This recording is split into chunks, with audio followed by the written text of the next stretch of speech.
There's something about bringing that sizzling skillet to the table that's just like showmanship, isn't it? I love it.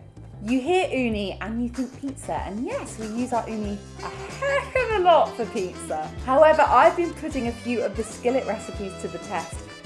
This one is a winner. First up, you want your uni stone to reach 180 degrees centigrade. When it comes to temperature control, this is why I particularly love to hook it up to the gas. Add a generous amount of oil to a cast iron uni skillet. Because the uni gets to such incredible heat, you want to invest in some proper cast iron. Uni have their own collection, and yes, they've thought through everything, so they work perfectly. Place your cast iron into the oven, getting it shimmering hot but not smoking. Remove it and add 5 chopped garlic cloves. Look at them sizzle and allow them to cook for a minute. Then add 500 grams of king prawns. Let these hit the heat of the pan for 90 seconds and then it's back into the uni oven. Watch the prawns closely, we're looking for that flesh to turn from opaque to pearly pink. Once cooked, add a teaspoon of paprika and cook for 30 seconds more. Take out the pan and pour in 2 tablespoons of dry white wine and the juice of half a lemon.